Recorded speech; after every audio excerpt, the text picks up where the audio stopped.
Hello everybody, how's it going? It's AJ, the Mighty GluestickTMGD. Nice to see you.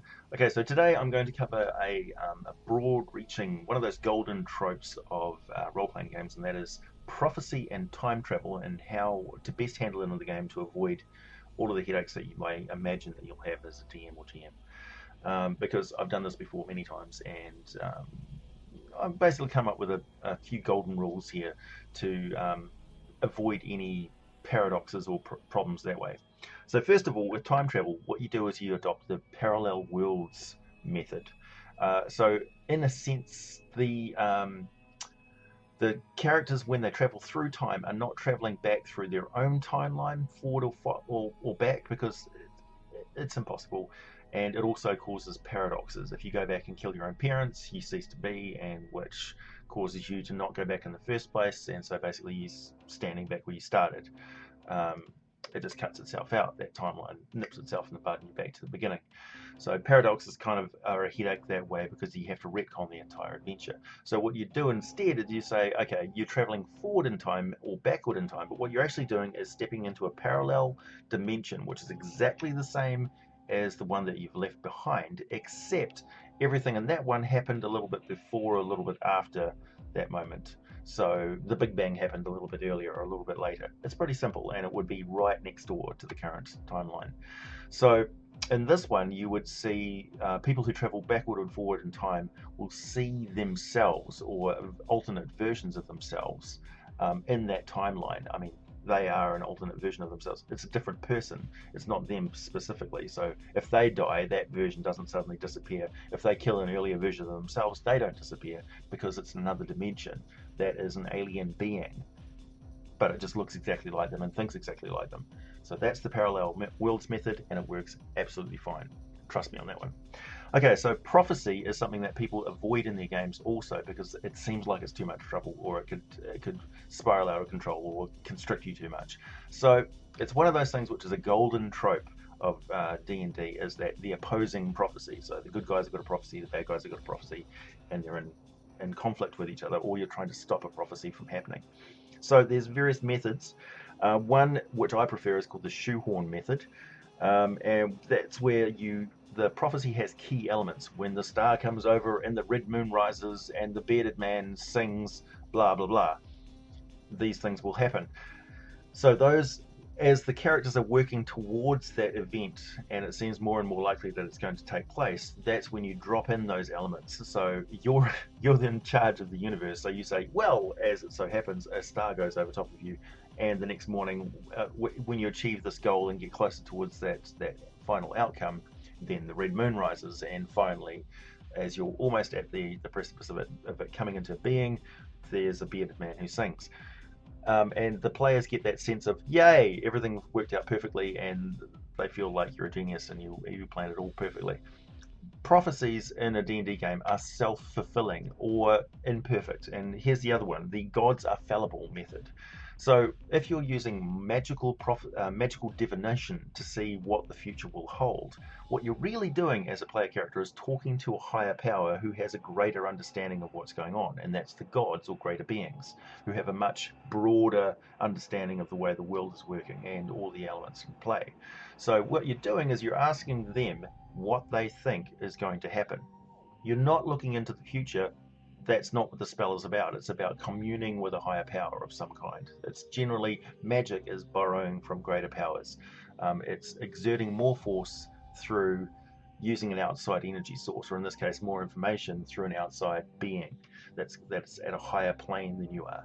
So in this case, if you say something is going to happen in the divination, and it turns out that it doesn't happen, it's because of the actions of the player characters that change the way things work. And you can explain that in the game as you go, quite simply. So you can do it like a butterfly beating its wings effect. So you do this, and then you explain that out of game, it changed this, and that stopped a cart from going over a bridge, and just in time for an arrow to fly past and hit the wrong person. And then in the court of law, it detained the noble who was going to be there at that time to detain the person, blah, and it didn't happen. Or you can explain something outlandish in a similar series of events.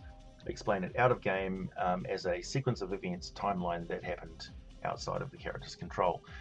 So you can sort of muscle it together and explain the events in your world in a way that your character would not be able to see in person, but a greater being, a higher being, would be able to see and influence things as they go.